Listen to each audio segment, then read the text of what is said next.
Suara saya masih terdengar? Sudah terdengar jelas, Bu. Terdengar, Bu.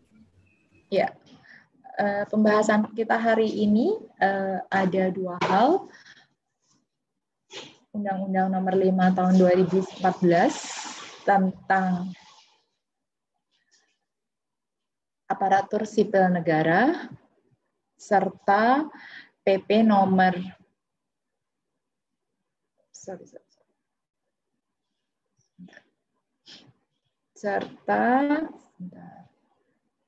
PP 53 tahun 2010 tentang disiplin PNS. Ya. Oke, saya coba pindah screen. Kalau sekarang ini kan di layar Anda tentang tujuan dari Undang-Undang Nomor 5 Tahun 2014. Kalau saya pindah ke PP Nomor 53 Tahun 2010, Anda bisa lihat nggak saat ini? Masih masih PPT, Bu. Oh, masih yang Undang-Undang ASN ya? Iya, Bu. Oke. Oke, berarti mungkin harusnya saya sharing Windows ya mungkin, tapi oke, nggak apa-apa. Ya, tujuan dari Undang-Undang Nomor 5 Tahun 2014 adalah pelaksanaan cita-cita bangsa dan mewujudkan tujuan negara tentunya, dan mewujudkan ASN sebagai bagian dari reformasi birokrasi. Jadi ini sangat umum ya kalau kita biasa bicara tentang tujuan dari undang-undang. Adalah ini yang pertama, pelaksanaan cita-cita bangsa, kemudian mewujudkan aparatur sipil negara. Ini lebih ke tujuan khusus dari Undang-Undang Nomor 5 Tahun 2014. Nah, ASN sendiri di sini mulai dikenal istilah ada ada PNS dan ada PPPK. Jadi PNS diangkat sebagai pegawai tetap, memiliki nomor induk pegawai secara nasional. Nah, kalau kita lihat sebetulnya PNS nanti banyak yang mengatakan bedanya cuma di pensiun, gitu ya. Sementara pegawai pemerintah dengan perjanjian kerja PPPK ini, kalau PNS pegawai tetap di sini dengan perjanjian kerja. Jadi perjanjian kerjanya jadi apa? Sebagai guru, atau perjanjian kerjanya sebagai penjaga mercusuar, atau perjanjian kerjanya sebagai karyawan yang bekerja untuk administrasi di Biro Kepegawaian Kementerian Keuangan. Bisa PPPK ya, jadi tidak semuanya PNS. Oke, asasnya ada asas prinsip. Asas dari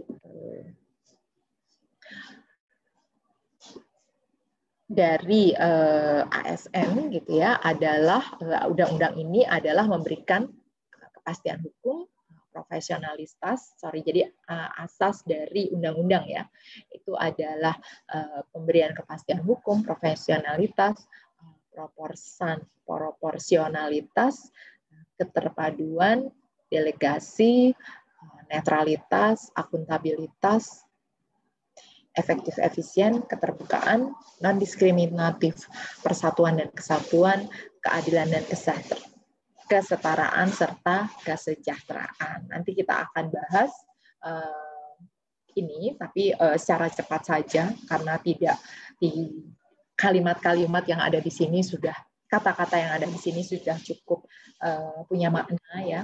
Sementara kalau prinsip ada 7, mulai dari nilai dasar, kode etik perilaku, komitmen, integritas moral, dan tanggung jawab pada pelayanan publik, kompetensi yang diperlukan, kualifikasi akademik, jaminan perlindungan hukum, dan profesionalitas jabatan.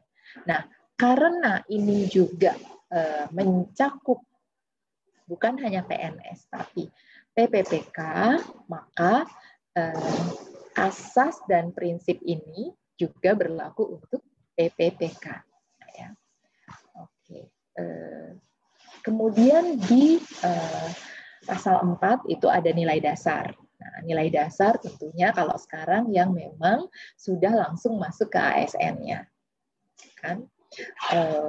Ini ada sebentar.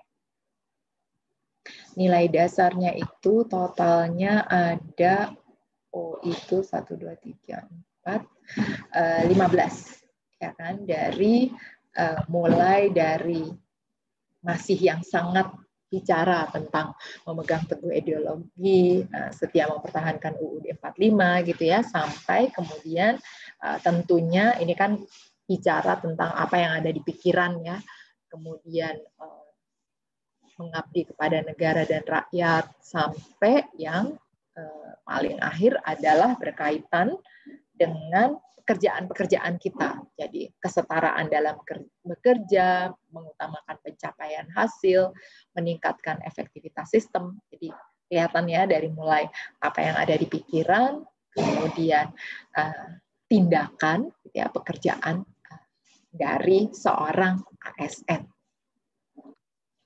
Nah, di pasal 5 kita bicara tentang kode etik dan kode perilaku. Nah, kita sudah sebelumnya bicara tentang etika, gitu ya, nilai-nilai. Di sini ya, mulai masuk ke kode etik dan kode perilaku Anda kelak pada saat Anda sudah masuk sebagai ASN. Ada sedikit kalau kita lihat perbedaan gitu ya. Kalau di nilai dasar kita bicara tentang pikiran dan bagaimana dalam melakukan kerjaan. Kalau di kode etik dan kode perilaku lebih ke tindakan dalam bagaimana dalam bekerja. Jadi melaksanakan tugas dengan jujur, bertanggung jawab, integritas tinggi, cermat, disiplin, dalam melayaninya punya sikap hormat, gitu ya, sopan, kemudian tugasnya juga yang dilakukan sesuai apa yang diminta oleh undang-undang, sesuai perintah atasan, gitu ya, atau pejabat berwenang yang lagi-lagi tidak bertentangan. Jadi kalau bertentangan tentu nggak boleh.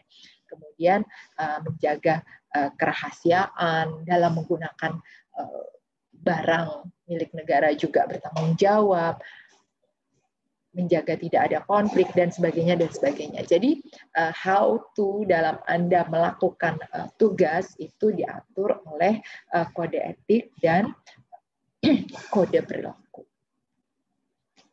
Sampai di sini dulu. Ada pertanyaan atau komentar? Bu, mau nanya, Bu.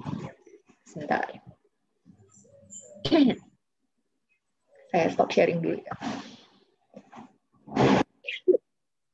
Ya, silakan. Izin bertanya, Bu, terkait dengan komunikasi.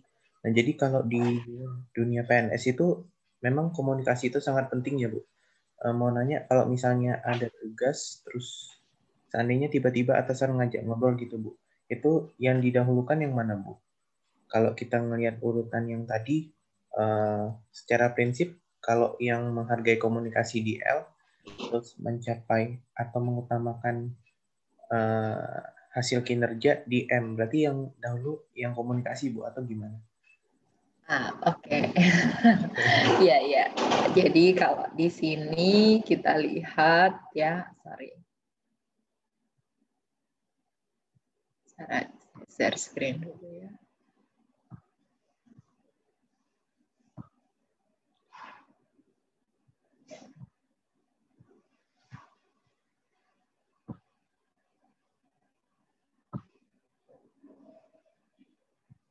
Di sini L menghargai komunikasi, konsultasi kerjasama, sementara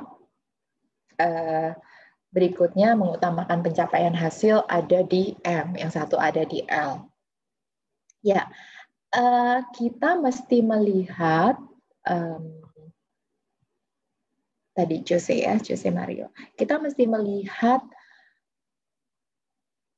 konteks, kalau diminta memilih tentu konteks yang berkaitan dengan tugas kita. Ini atasan ini gitu ya, meminta ngobrolnya ngobrol aja, ngalor, kalau orang Jawa bilangnya, di angkatan saya bilang ngalor ngidul ya, kemana-mana gitu ya, ngobrol ya, ke utara ke selatan, kemana-mana, atau bicara meskipun kelihatannya ngobrol ringan, tapi berkaitan dengan tugas gitu ya, pencapaian hasil, mendorong kinerja juga bisa masuk ke situ. Jadi tidak bisa langsung dijawab, harus langsung bilang aja gitu, oh Pak saya lagi ada kerjaan gitu, atau kita tetap melayani ngobrolnya. Kan ini ya, bisa jadi juga yang ngajak ngobrol yang lain nih, tapi ternyata dia berperan juga buat dalam pekerjaan Anda, kan juga bisa seperti itu. Jadi kita nggak bisa langsung tegas-tegas mengatakan bahwa yang satu lebih penting dari yang lain, tetapi kita melihat dalam konteks dan situasi pada saat itu terjadi. Bisa jadi ya, pilihan sulitnya adalah sama-sama susah nih. Misalnya kalau dulu saya waktu jadi PNS, saya jadi staf pemeriksa gitu kan ya, masih staf. Kalau dulu namanya pemeriksa itu jabatan. Kalau saya masih benar-benar staf, anak bawang lah baru masuk. Atasan saya langsung saya ada kan gitu ya. Tapi kemudian dan dia sudah bisa dia memberikan pekerjaan saya untuk mendata hasil-hasil pemeriksaan, misalnya dari laporan LHP, laporan hasil pemeriksaan, diminta mendata, meringkaskan apa apa kantor mana yang diperiksa, kemudian ukuran kantornya gitu ya, sampai kemudian lokasi tentu, dan masalah-masalah apa yang ada. Nah, sementara sedang melakukan itu, tiba-tiba ada yang namanya IRBAN ya, inspektur pembantu itu eselon 3 yang minta gitu. Dia coba sini bantu saya dulu gitu kan. Bantu saya. Ternyata bantunya itu bukan bantu pekerjaan, tapi misalnya pada saat itu komputer masih baru ya. Awal-awal saya bekerja tahun 87-88 itu, ini sih nggak bisa nih buka ini. Terus minta dikasih tahu, karena komputernya belum satu orang satu, tapi ada di ruangan lain gitu ya. Sementara ini kan kita masih diminta mengerjakan ini sama-sama nih. Yang satu atasan langsung, yang satu lebih tinggi jabatannya. Gitu. Sementara ini hanya untuk membuka komputer. Gimana nih? Ya tentu kita lihat lagi konteksnya. Perlu seberapa lama misalnya? Sebentar aja atau hanya sekedar sesuatu, atau dia memang minta ternyata sampai minta ngetik gitu ya, ngetik belum bisa nih gitu, zaman dulu WS gitu ya, Word gitu ya. Kalau sekarang ya tentu kita bisa mengatakan bahwa oke Pak, nanti saya bantu ya, Pak nggak buru-buru kan, jadi pakai nembak gitu lah ya, atau Ibu nggak buru-buru kan, saya mau kerjakan dulu itu, selesaikan tugas saya, tapi nanti bener kok setelah itu selesai itu nggak lama kok gitu. Itu siasat kita gitu ya, dalam hal itu. Kalau ngobrolnya kemana-mana yang nggak penting ya bisa bilang gitu, maaf gitu, oke nggak apa-apa, layani dulu, karena apalagi kalau Anda masih baru gitu ya, belum tahu situasinya, kan masih harus mengukur suhu ya kan. Ini sebetulnya siapa nih? Oke, betul tuh atasannya Ibu A, tapi bisa jadi non formal leadernya adalah Ibu C, atau kemudian ada Bapak B lagi. Kita nggak tahu. Nah, masih awal-awal ya, mencoba berbaik-baik dulu kepada semua, sambil tentu tetap menyampaikan bahwa kita punya tugas tertentu. Itu menjawabkah, Jose?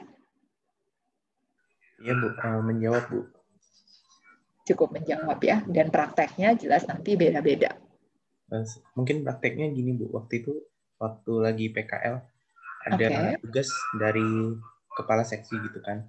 Nah, terus siangnya itu tugasnya belum selesai. Terus kepala seksinya ngajak makan siang. Itu saya tolak dengan tegas, Bu. Oke, ngajak makan siang. Ya, bisa disampaikan. Boleh juga. Kan kalau makan siang, jam makan siang ya nggak apa-apa, itu hak Anda gitu. Tapi kan yang kemudian Anda tentu pengen juga, masih juga pengen nunjukin bahwa saya bisa kerja nih, apalagi PKL pula gitu ya. Jadi ya itu bisa dikomunikasikan. Pak nih, maaf nih, saya ada tugas, nggak apa-apa nih kita makan siang di luar. Kan bisa sambil ngomong, maaf loh Pak, saya takut nih namanya, atau saya khawatir gitu namanya, masih ya saya kan PKL. Bisa bilang gitu. Ya. Saya rasa saya selalu percaya kepada keterbukaan komunikasi ya. Saya rasa kalau kita menyampaikan dengan baik situasi dilematis yang kita hadapi, ya, situasi kebingungan kita, asal nggak sering-sering aja gitu. Kalau sering-sering bingung, namanya orang yang nggak berani ngambil keputusan sendiri kan. Jadi ada tahapan-tahapan di mana bahwa Anda perlu minta saran, tapi di sisi lain juga ada saat di mana Anda harus mengambil keputusan sendiri untuk mengatakan bahwa, wah maaf Pak, ternyata ini saya nggak bisa ikut karena saya sedang ditunggu. Nanti jam 2 mau dipakai untuk rapat. Mungkin ya kan, bisa jadi gitu ya. Data yang Anda sedang siapkan itu diperlukan pada saat selesai makan siang. Nah, saya mau makan siang ini, kerjakan. Jadi saya mau makan siang di kantor saja. Gitu, ambil dari kantin. Itu pilihan kita kan. Nah, memang ini belajarnya.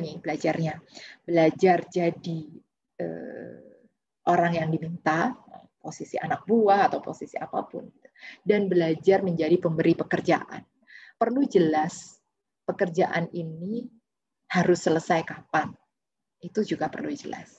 Jadi kalau orang yang memberi pekerjaan Anda tidak menyampaikan itu, Anda boleh bertanya. Jadi dia nggak kasih tahu, ini tolong kerjain ini. Baik, boleh saya tahu kapan diperlukan. Kalau misalnya seselesainya aja, misalnya gitu kan ya, seselesainya aja. Diharapkannya bisa selesai berapa lama Bu? Pengalamannya biasanya, saya nggak ngerti, pokoknya kamu kerjain aja. Saya pengen ngetes kamu. Oke, ya. Bisa kan itu terjadi ya? Kalau memang seperti itu kondisinya, ya udah kerjakan dengan cepat, gitu kan? Terus atau bukan cepat, tapi yang kira-kira sewajarnya Anda bisa, Anda sampaikan. Itu memang, dan tidak semua yang saya sampaikan cocok kepada semua kondisi ya. Lagi-lagi, karena pasti beda-beda. Bisa jadi saya hanya bertemu dengan misalnya 80% orang, model orang gitu ya. Setelah sekian tahun kerja saya hanya bertemu dengan 80% model orang, dan ternyata Anda ketemu dengan yang 20% ya gitu. Dimana saya nggak pernah ketemu kan, bisa juga gitu. Tapi saya secara umum sih gitu ya, saya melihatnya kejelasan kapan satu tugas harus selesai, harus diserahkan, kapan pemberi tugas tahu perlu hasil dari tugas yang diminta, itu wajar gitu untuk diketahui masing-masing kita. Karena kan apa ya istilahnya, bisa jadi, nah kalau PKL apalagi gitu ya, yang ngasih tugas siapa aja gitu ya, bisa macam-macam. Nah, jadi karena lagi-lagi diperlukan kejelasan itu ya untuk mengatur waktu kan, prioritas, menyusun prioritas, mana sih yang mesti didulukan. Kalau nanti punya atasannya banyak, nggak cuma satu, ya mesti itu. Bahkan untuk atasan yang hanya punya satu atasan langsung pun, bisa jadi kan dia nggak kasih tugasnya cuma satu. Bisa jadi dia semua dikasih gitu. Kayak apa, kalau dulu bercandanya generasi penerus tuh si bapak gitu, apa-apa diterusin ke anak buahnya gitu. Itu bisa saja gitu. Mungkin sudah beda masanya ya dengan Anda, tapi ya masih mungkin kan itu terjadi. Nah kalau kayak gitu ya tinggal bilang, oke, saya sedangkan kerjakan ini yang dari ibu juga. Jadi dari ibu saya punya, kalau dulu saya punya kebiasaan, tapi itu setelah kerja di swasta sih ya, saya punya atasan langsung yang jarang bicara dan relatif sibuk sendiri gitu ya. Dia sebagai accounting manager punya kesibukan yang benar-benar kayak ini, sementara saya waktu itu cost accountant staff. Nah, saya lebih sering berhubungan dengan direktur keuangan. Nah, tapi kan atasan saya tetap langsung si accounting manager ini. Nah, saya perlu kasih tahu, saya biasanya tiap hari Senin gitu datang, terus habis taruh tas saya akan bilang, Mbak, kemarin saya dapat tugas ini nih, minggu lalu saya punya ini. Basa-basi gitu ya, sambil apa kabar nih kemarin, hari Minggu kemana apa gitu, sambil cerita gitu. Jadi paling enggak kalau saya mikirnya atasan saya jadi tahu, karena dulu belum model. Kalau sekarang kan banyak yang pakai model namanya timesheet ya. Saya nggak tahu di Kementerian Keuangan apakah pakai itu juga. Rasa-rasanya ada beberapa yang itu. Jadi mengisi dalam sebulan tuh kita kerjakan apa saja sebulan. Tapi tentu pengisiannya nggak sebulan sekali kan. Pusing kalau nunggu sebulan, belum tentu kita ingat kan. Bisa ngisinya tiap hari gitu ya. Dalam sehari ini ngerjain apa aja sih. Gitu. Nah, kalau seperti itu kan orang-orang yang terlibat dengan pekerjaan kita tahu. Tapi kalau dulu nggak tahu, ya paling nggak ada komunikasi. Baik, ya. Baik, Bu. Kita lanjut, ya. Halo? Iya, Bu, iya. Ya, cukup. Ya, baik. Kita lanjutkan.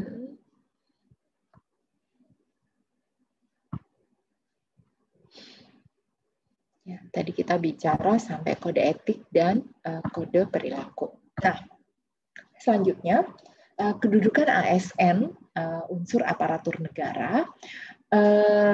ASN melaksanakan kebijakan yang ditetapkan oleh instansi pemerintah, harus bebas dari pengaruh dan intervensi golongan dan partai politik. Nah, ini memang yang menjadi topik apa istilahnya, trending topik gitu ya, pada saat misalnya berkaitan dengan saat pemilihan umum, pemilihan kepala daerah atau pemilihan presiden gitu ya. Kan sering yang terjadi adalah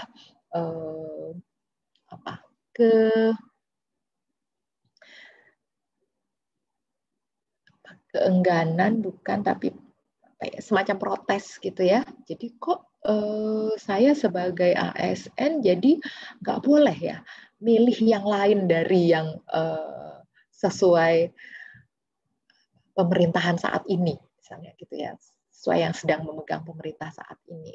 Saya jadi ASN tuh sama sekali nggak boleh berekspresi ya. Nah, yang saya pahami,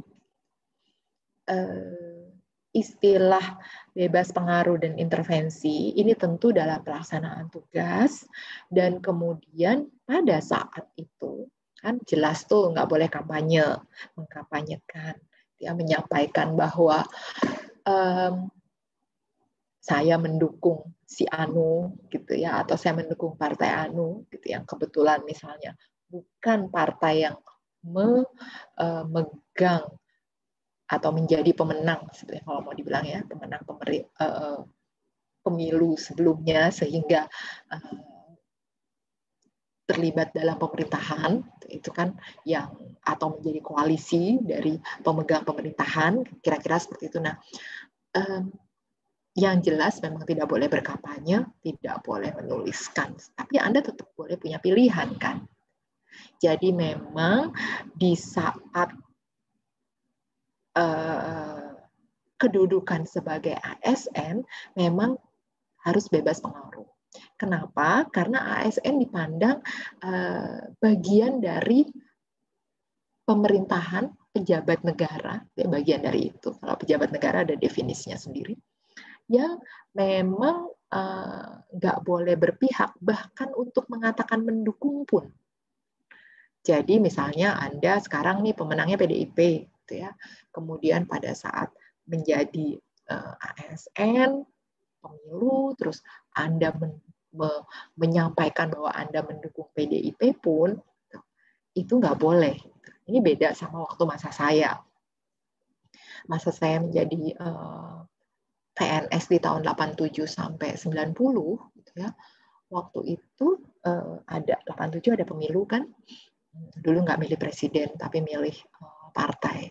Ya, udah tahu sih siapa yang bakal menang gitu. Dan PNS pada saat itu diasosiasikan dan kami memang harus menjadi anggota dari, waktu itu sebutannya bukan partai tapi golongan gitu ya. Makanya di sini intervensi semua golongan dan partai politik. Golkar ya itu yang memang mesti bahkan dikampanyekan. Jadi ikut kampanye, ikut mempromosikan gitu ya, dalam artian. Nah, melihat kesalahan-kesalahan masa lalu di mana ASN bisa dipakai, ya, bisa digunakan, dimanfaatkan oleh pemegang tampuk kekuasaan dalam demokrasi, yaitu partai politik, maka dalam Undang-Undang ASN pasal ini masuk. Kalau dalam kenyataan kehidupan sehari-harinya masih terjadi gesekan atau terjadi atau provokasi gitu ya, itu sesuatu yang tidak bisa langsung dihindari, tapi yang bisa dilakukan adalah meminimalkan kemungkinan itu untuk terjadi. Fungsi ASN itu adalah sebagai pelaksana kebijakan publik, pelayan publik, dan perekat pemersatu bangsa. Dan ini nih yang nggak boleh dilupakan, perekat dan pemersatu bangsa. Bayangkan kalau ASN, tadi ya ke slide sebelumnya, mendapat pengaruh atau intervensi dari golongan dan partai politik, di mana jelas-jelas nih hal tersebut merupakan perbedaan-perbedaan dalam pilihan partai politik merupakan hal yang bisa menjadi ancaman perekat dan pemersatu bangsa. Karena yang terjadi ya seperti apa yang Anda lihat lah gitu ya. Sudah segawat itu. Jadi ya langsung ditutup tuh di undang-undang. Ditutup untuk tidak bisa dilakukan. Berikutnya, tugas ASN adalah melaksanakan kebijakan publik yang dibuat oleh pejabat pembina kepegawaian sesuai dengan peraturan perundang-undangan, tentu memberi pelayanan publik dan mempererat persatuan tadi di sini ya, fungsi dan tugasnya. Kemudian perannya adalah sebagai perencana, pelaksana, dan pengawas dari penyelenggaraan tugas umum pemerintah dan pembangunan nasional. Karena pemerintah tentu negara, jadi pemerintah kan yang memerintah negara, gitu ya, yang tentu punya amanat seperti yang diamanatkan oleh punya tugas yang diamanatkan oleh Undang-Undang Dasar dari satu negara. Nah, khusus untuk Indonesia adalah tentu memajukan kesejahteraan umum, gitu ya, menjaga kehidupan berbangsa dan bernegara adil, dan juga kesejahteraan. Hal-hal semacam itu perlu gitu ya, perlu ada pemerintah untuk membantu mewujudkannya. Membantu mewujudkannya. Mengapa saya mengatakan membantu? Karena masing-masing dari kita juga bertanggung jawab untuk mewujudkan itu bagi diri kita dan mudah-mudahan bagi sekitar kita. Jadi tidak hanya kemudian berharap pemerintah akan melakukan sesuatu. Jadi ada kecenderungan memang gitu ya. Saya merasakannya sejak ada bencana besar waktu itu, tsunami Aceh ya tahun 2004. Bagaimana Desember 2004, bagaimana kemudian terasa banyak sekali masyarakat gitu secara umum itu menyerahkan urusan-urusan gitu ya kepada pemerintah. Jadi misalnya, oh, pemerintah nggak gini sih, kok pemerintah nggak ngurus sih, nunggu bantuan pemerintah, nunggu apa yang dilakukan pemerintah. Semestinya tidak hanya seperti itu. Karena kita juga bisa loh. Dulu di tahun 97-98 saat terjadi krisis ekonomi dan sosial gitu ya, pada saat itu belum nggak ada loh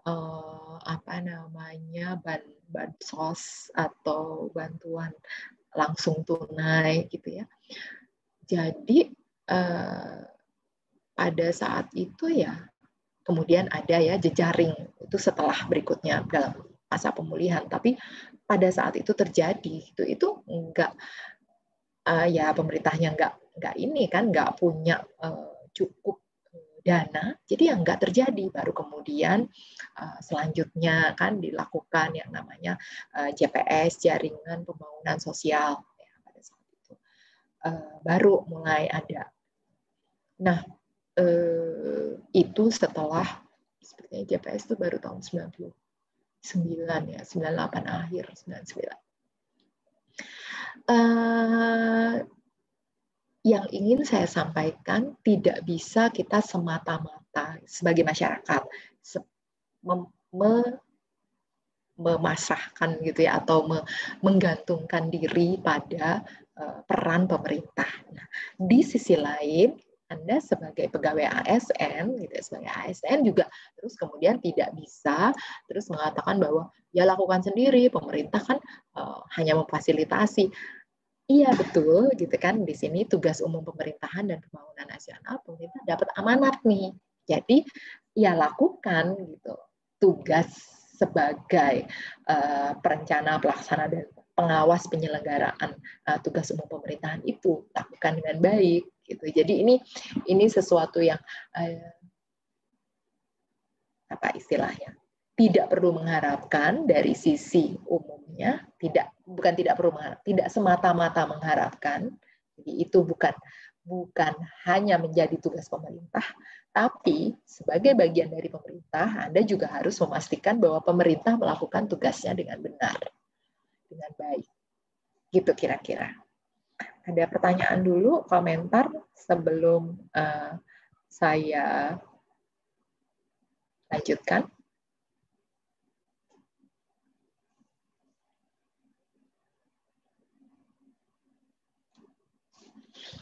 Oke, saya lanjut dulu.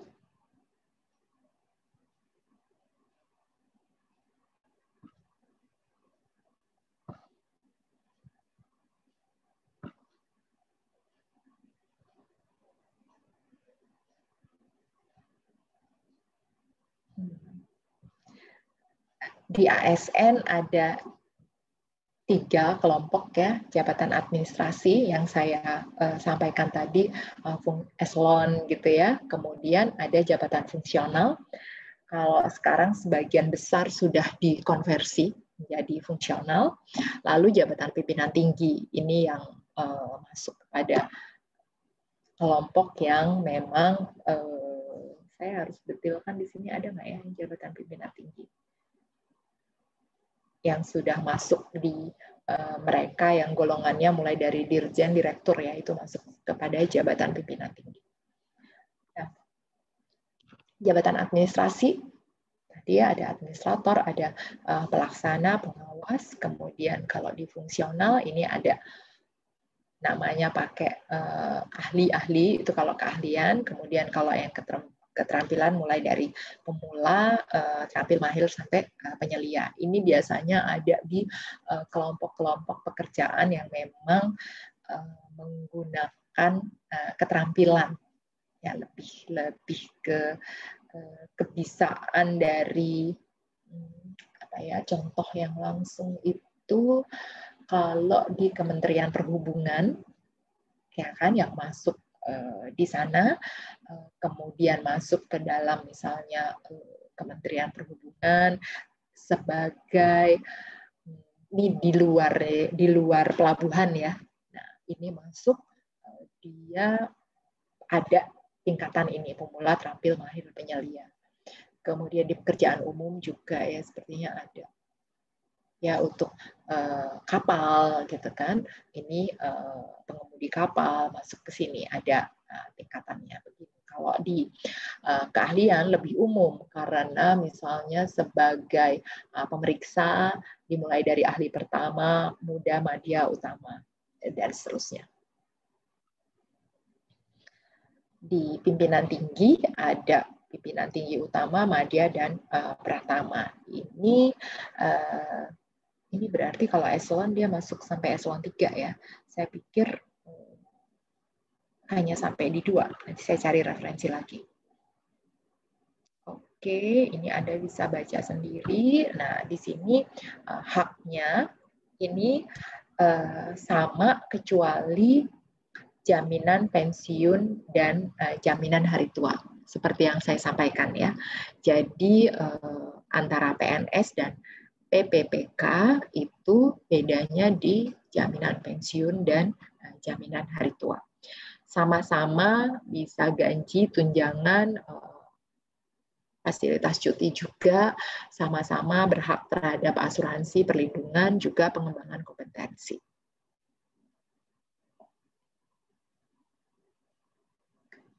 Kewajiban.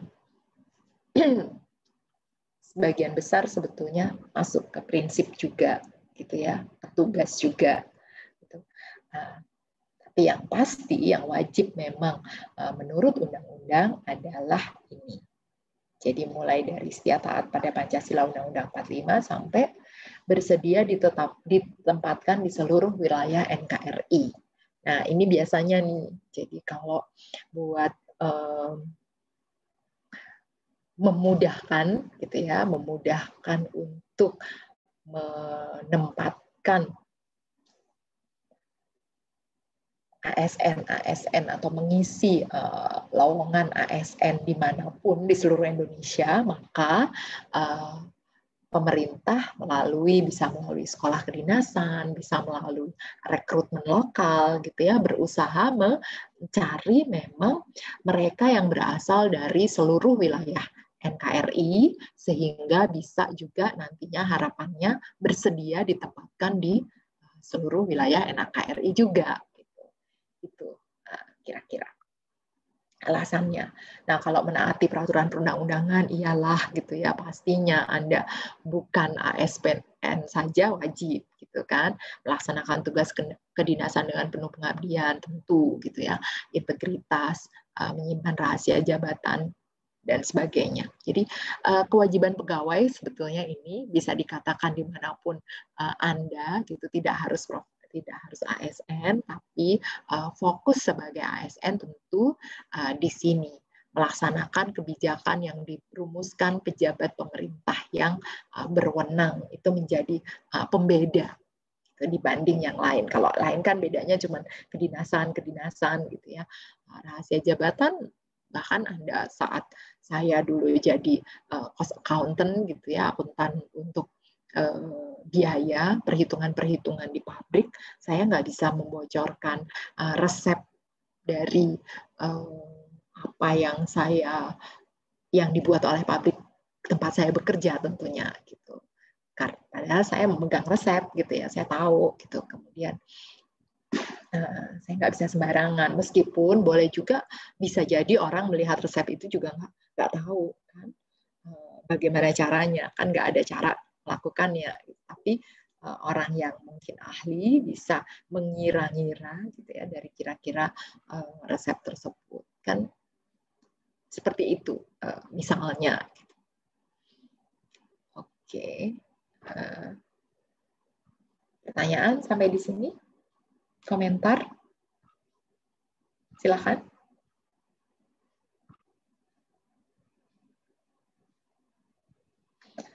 Saya lanjut.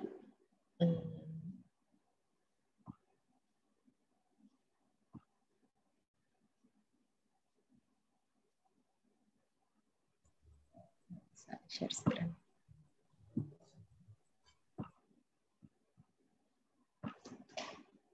Ya, kalau kita bicara kelembagaan pemerintah, di sini ada kelembagaan pemerintahan yang berkaitan dengan ASN, ya, berkaitan dengan ASN berarti bukan hanya PNS tapi juga PPPK. Itu ada lembaganya apa saja, tentu presiden juga terkait. Kemudian Kemenpan, Kementerian Pendayagunaan Aparatur Negara, kemudian KASN, Komite ASN, LAN, ini lembaga administrasi negara, jadi berkaitan dengan pendidikan terkait Administrasi Kenegaraan, kemudian Badan Kepegawaian Nasional. Jadi masuk di sini. Masing-masing apa yang dilakukan, kewenangannya seperti apa, ini ada, saya nggak perlu bacakan, kalian bisa baca masing-masing ya.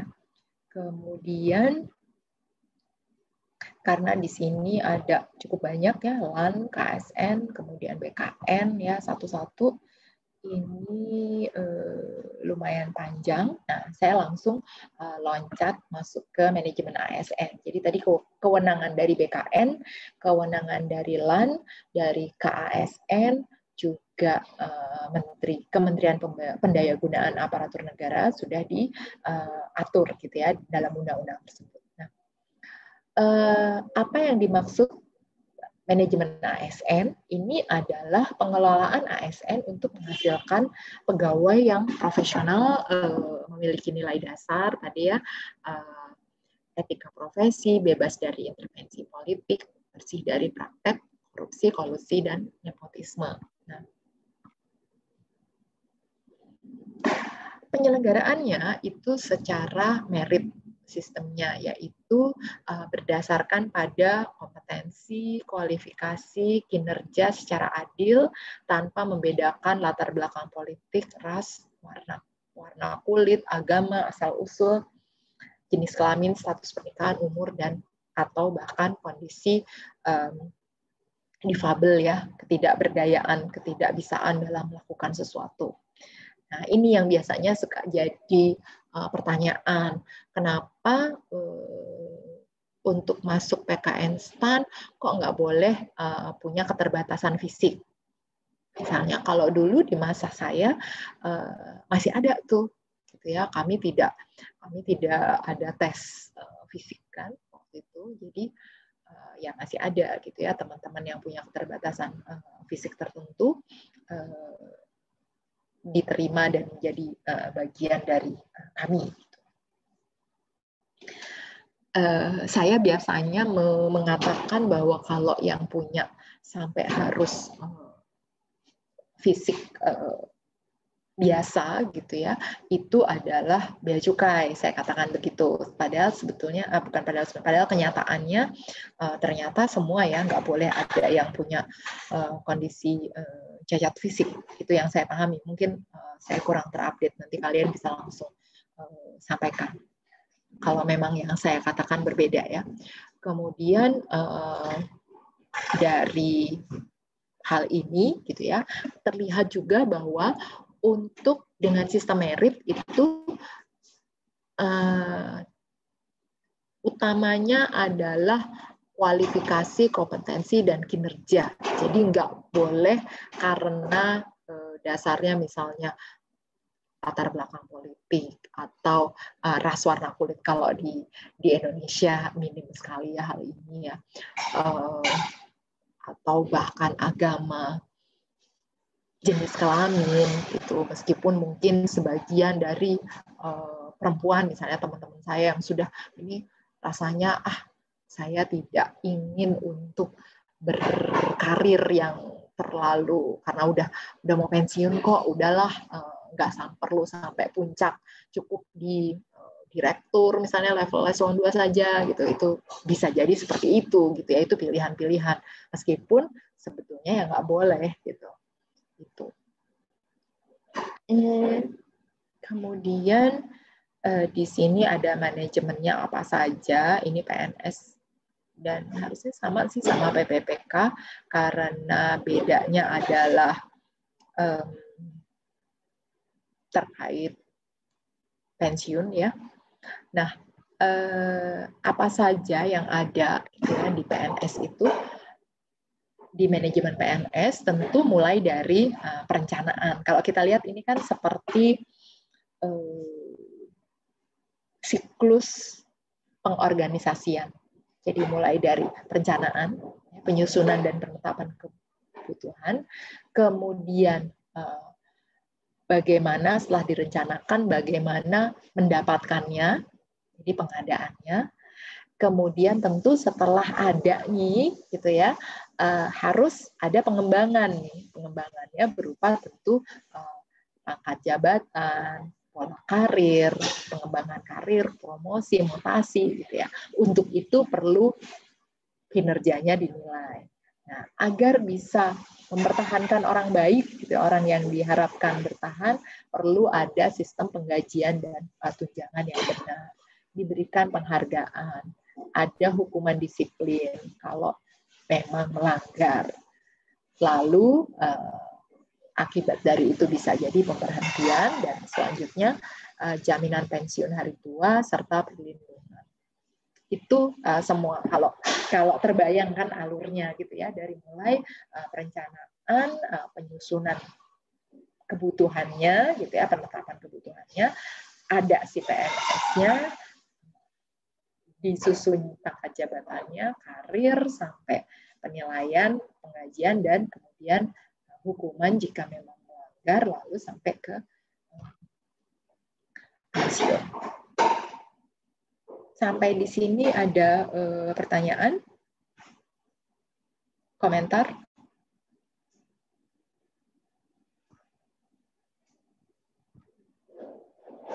Oh, saya nggak bisa.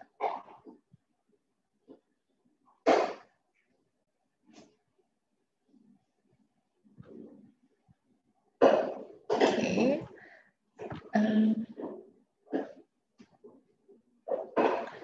Dalam sistem manajemen itu, ya, itu termasuk juga tentu dalam pengelolaan ASN, ya, manajemen, mulai tadi saya sampaikan dari perencanaan sampai yang bersangkutan pensiun, ya, termasuk melindunginya, itu tentu diperlukan data yang kemudian menjadi informasi, gitu ya,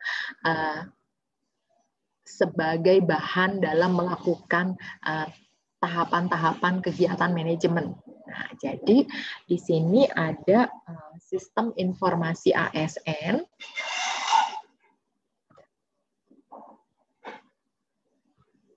Sistem informasi ASN, sebentar saya share dulu.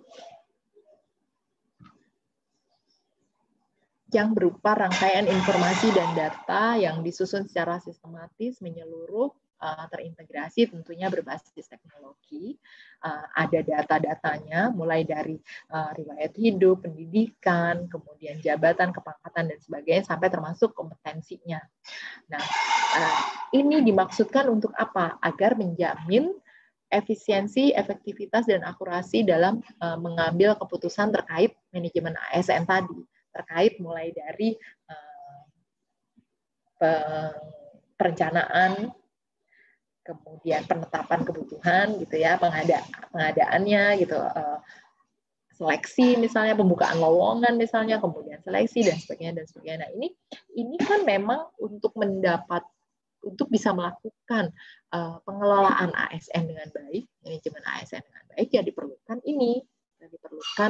sistem informasi ini.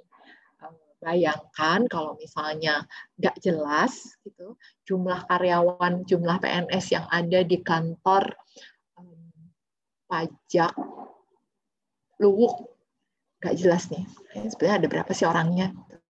Nah, langsung dikirim lulusan PKN STAN dari diploma 3 pajak ke sana. Padahal nggak jelas nih tadi, gitu kan, sebetulnya berapa yang diperlukan. Dari pengelolaannya saja udah nggak benar, kok langsung dikirim. Padahal harusnya dilihat perencanaan kebutuhannya dulu, perencanaan dan penetapan kebutuhan. Gitu kira-kira. Nah, sistem informasi ini setelah itu memang perlu tentunya dikelola dengan baik. Gitu ya, karena kalau enggak kan tidak terupdate misalnya, tidak terbarukan, informasinya ketinggalan, ya untuk apa ada, karena nggak bisa dipakai dengan baik. Kalaupun dipakai tidak bisa betul-betul menghasilkan apa yang diharapkan karena kesalahan-kesalahan data misalnya. Oke, itu tentang sistem informasi dan manajemen pengelolaan. Selanjutnya di sini juga diinfokan terkait korps profesi. Itu ada tujuan dan fungsinya tentu.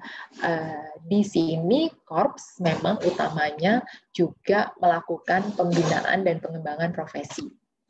Kemudian perlindungan hukum ya kalau ada dugaan pelanggaran misalnya, memberikan rekomendasi kepada terkait etik, dan juga harapannya bisa menyelenggarakan usaha untuk peningkatan kesejahteraan. Kalau dulu Korpri gitu ya, Korps Pegawai Republik Indonesia itu juga punya misalnya koperasi untuk mencoba bagaimana sih peningkatan kesejahteraan dari anggota. Mungkin kalau sekarang banyak dipecah-pecah gitu ya pada per profesi atau per unit-unit tugas gitu, bisa jadi seperti itu sih yang dilakukan. Dan kemudian ini lebih ke ini ya, jika ASN jadi pejabat negara ini perlu memang mengundurkan diri kalau jadi calon apa saja gitu ya, calon presiden, wapres, ketua wakil ketua DPR, DPRD, DPD, dan gubernur, bupati, wali kota. Tapi kalau diberhentikan sementara itu jika yang ini, yang sebelah kiri, MK, BPK, KY, KPK. Jadi intinya Anda baru harus berhenti jadi PNS itu kalau mencalonkan sebagai 3 posisi ini. Kalau yang 4 ini masih boleh berhenti sementara dan tidak kehilangan status sebagai PNS. Ya, itu saja dari saya untuk Undang-Undang ASN. Kemudian stop share. Saya kejar dulu ya, tinggal 10 menit. Cepat saja membaca tentang disiplin. Ya, PP nomor 53 tahun 2010 tentang disiplin PNS.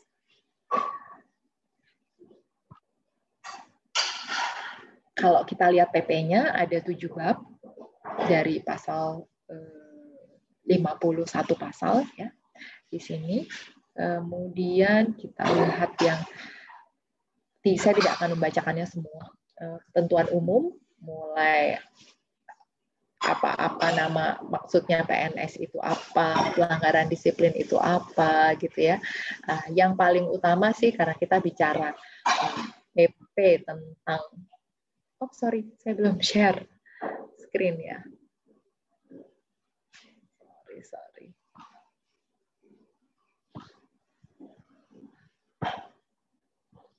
Ya, yang utama karena ini berbicara PP ini bicara tentang disiplin PNS.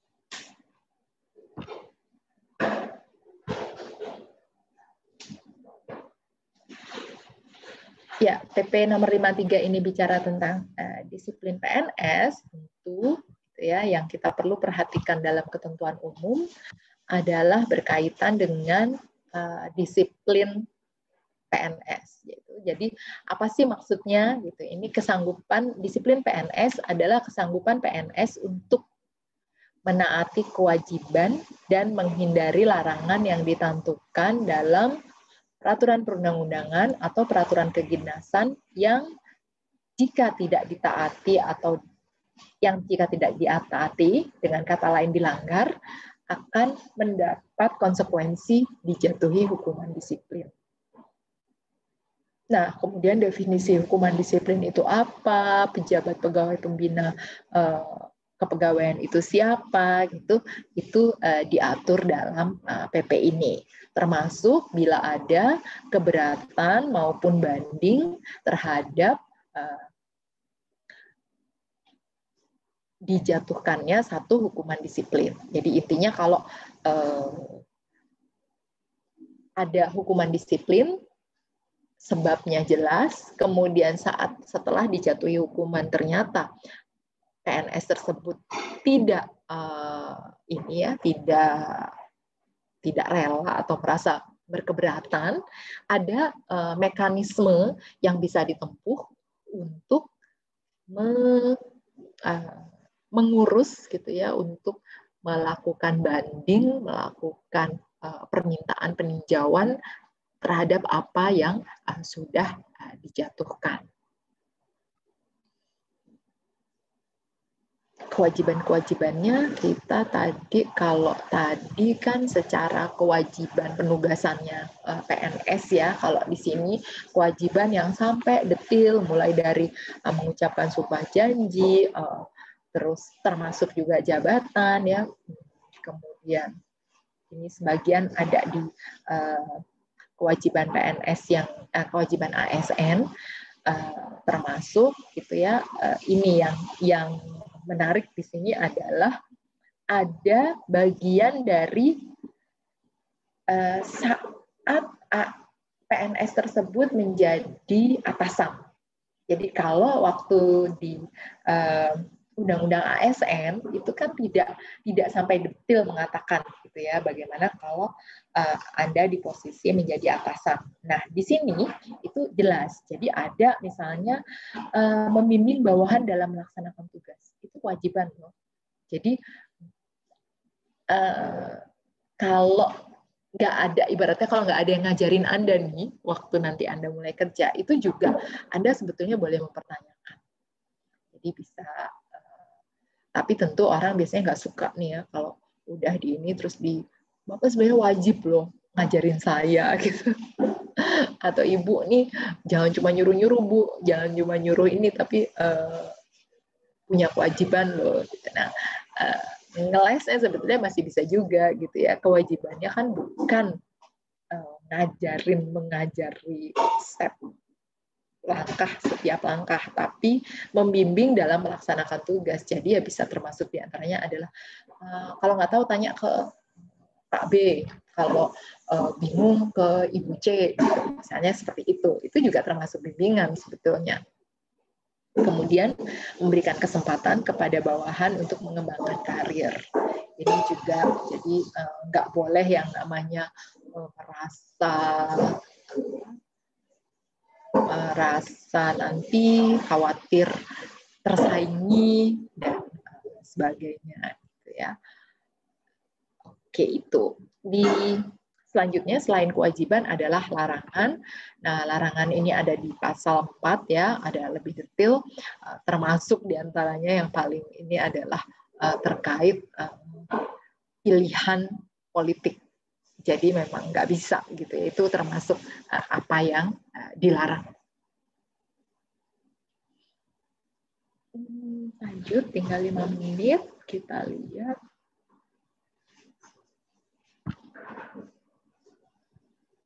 Oh, ini hukuman-hukuman disiplinnya. Jadi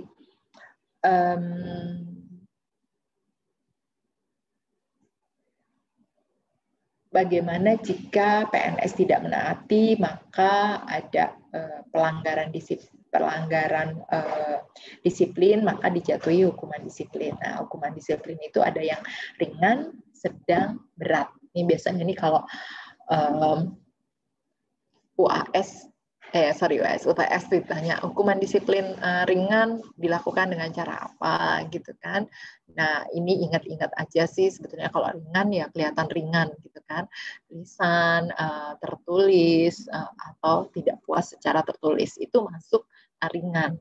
Tapi kalau sedang itu sudah ada dampaknya. Ya, dampaknya berupa misalnya penundaan kenaikan gaji berkala. Tadinya mau naik gaji jadi nggak boleh gitu ya, penundaan kenaikan pangkat atau bahkan penurunan pangkat. setingkat lebih rendah memang, tapi ini belum, saya nggak bisa ingat ini ya, tapi rasanya kalau sampai penurunan pangkat itu kecuali berat sekali gitu ya. Nah, itu padahal kategorinya sedang ya. Nah, kalau sudah masuk berat bisa ke sampai ke pemberhentian tidak dengan hormat sebagai PNS. Nah, saya pernah ceritakan di awal saya mengajar, saya cerita bahwa saya dulunya juga PSS, tapi kemudian saya keluar gitu ya. Nah, tentu dengan membayar kewajiban-kewajiban karena saya sudah mendapatkan hak-hak saya, gitu. Khususnya juga terutama sekolah dengan gratis misalnya. Nah, mengapa saya melakukan itu? Juga karena saya percaya bahwa itu tadi kan saya sudah terima ya saya harus bayar lah dalam tanda kutip. Saya nggak bisa bayar dengan kerja, ya saya bayar dengan uang. Mengapa? Karena jika itu tidak dilakukan, yang terjadi adalah bisa masuk ke hukuman disiplin berat di sini. Pemberhentian tidak dengan hormat sebagai PNS. Masih ditambah lagi, tanpa menghilangkan kewajiban yang bersangkutan untuk membayar ganti rugi kepada negara. Terbayangkan, udah Anda diberhentikan tidak dengan hormat, masih punya kewajiban itu. Jadi betul-betul yang saya sarankan dan harapkan adalah kalian ya membayar gitu ya apa yang menjadi kewajiban, sehingga kalau istilah saya, kalau ketemu teman nggak malu, kepala saya bisa tetap tegak kalau bertemu dengan teman-teman dari Inspektorat Jenderal Kementerian Keuangan misalnya. Kan kita hidup, kita nggak tahu hidup akan sampai kapan, kemungkinan untuk bertemu besar, ya kan? Jadi ya lakukan saja kewajiban-kewajiban Anda, itu prinsipnya. Baik, saya akan berhenti di sini karena yang lain masih bisa. Sebagian kalian juga kan sudah baca ya, jadi gantian nih. Kalau tadi malam terpaksa membaca adalah yang ganjil yang membaca undang-undang ASN kan ya. Saya ingat di sini, sebentar saya cek.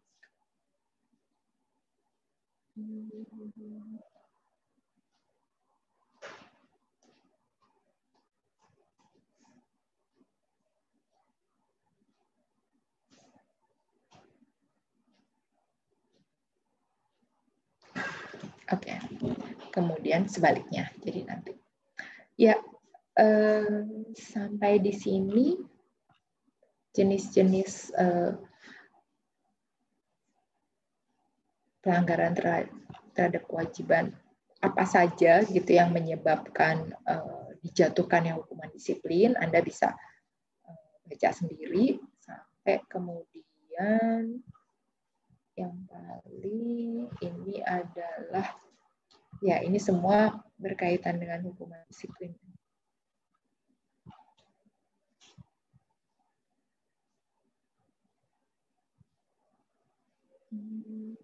Bentar ya.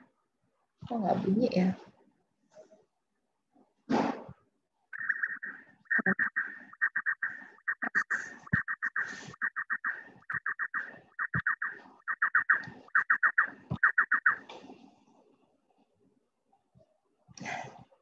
Ada sirinanya. Oke. Yang utama dari PP 53 tahun 2010 ini adalah memang karena PP-nya berkaitan dengan disiplin, jadi mulai dari jenis hukuman disiplinnya, sedang, ringan, berat, kemudian apa yang menyebabkan seseorang PNS itu bisa terkena hukuman disiplin, pelanggaran-pelanggaran macam apa, kemudian jenis hukumannya tadi sudah ya, kemudian proses penjatuhan hukumannya, dan jika lagi-lagi jika memang dirasa tidak tepat gitu ya, merasa diperlakukan tidak adil, bisa banding. Jadi ada kesempatan untuk banding administratif terhadap apa yang sudah dijatuhkan. Jadi ada banding lalu keberatan. Jadi pernyataan keberatan itu seperti apa gitu, itu ada di sini. Jadi kalau misalnya hukuman disiplinnya penundaan kenaikan gaji berkala selama 1 tahun atau penundaan kenaikan pangkat, itu boleh keberatan administratif, keberatan. Tapi kalau memang banding administratif, maka itu dilakukan kepada dan ditujukan kepada Badan Pertimbangan Kepegawaian. Seperti itu. Oke. Ya, ada pertanyaan sebelum saya tutup? Komentar?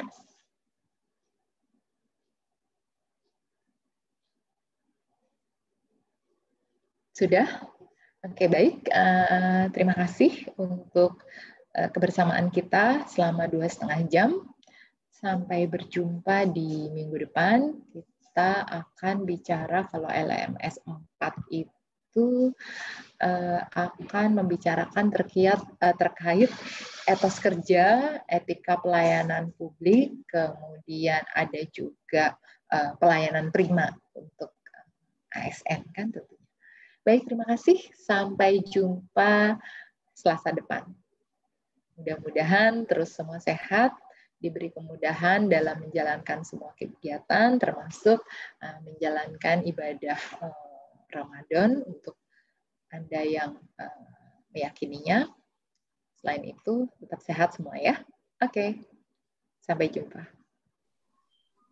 Terima kasih banyak, Bu. Terima kasih, Bu. Terima kasih, Bu. Terima kasih banyak.